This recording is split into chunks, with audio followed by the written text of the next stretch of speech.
Hey, Steve Stine from GuitarZoom here. One thing I want you to think about, if you're a person who's learning how to play scales and you're learning how to solo and all of that kind of stuff, and you're kind of caught between this pentatonic and diatonic world. I'm learning how to play pentatonics, but my buddy or my teacher says I should be learning how to play modes because they're all these things that we tell ourselves. And what I want to talk to you about today is that they're both important if they're important to you. I don't want to negate the importance of something. Like when I was younger, I don't know how I got it in my brain, but I got it in my brain that like modes were for like experienced people. Modes were big boy people, right? Modes were adulting, if you will. And pentatonic was for the little kids and, punk players and whatever. And I couldn't have been more wrong about the way I thought about that. One isn't better or worse than the other.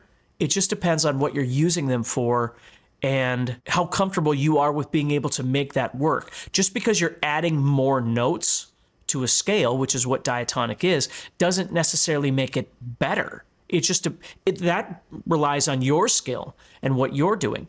And sometimes when you're playing, adding those notes, it actually kind of clutters things up. And there are times when maybe you're playing more licks or you've got some sort of, framework on your fretboard that you can move through very comfortably in a pentatonic sense. And then when you add these other notes in, that framework doesn't work as well. So my point is you don't have to live in one world or the other. You can learn a little bit of both of those, because the truth is that pentatonic and diatonic do coexist in the same realm. I always think of it as pentatonic's kind of like the skeleton, and then diatonic, again, if you know what I mean by pentatonic, penta meaning 5, diatonic, we have 7 different notes, pentatonic, we have 5 different notes. So pentatonic is like the skeleton, and then diatonic, you're just throwing more meat on top of the bones of that skeleton. And when you learn to think about it that way, the beauty is that you can always pull this back off and you're left with the bones again.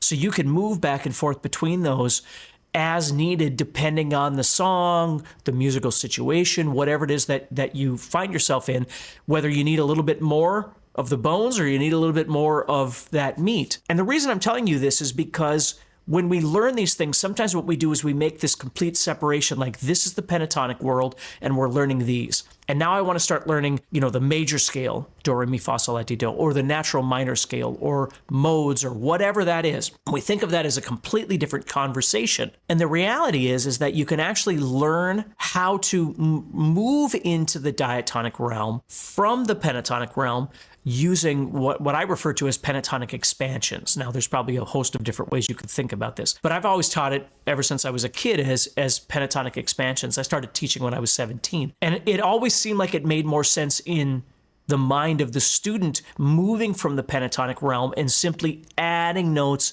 into the structure that they already see, as opposed to a completely separate system and then not recognizing the relationship between the two. Because when I think about pentatonics and diatonics, modes, all that kind of stuff, and then triads, the cage system, all of those sorts of things, in my mind, it's almost like, not that everybody knows this if you're not old enough, but it's almost like a transparency in my brain, like when I used to be in math class or science class or whatever, and they would bring out the machine and they'd use those transparencies on top of each other so you could see, oh, here's here's this, and then you do this on top of it, and you could see all of those at once. That's how I think about things. It's not a complete shift from here over to here.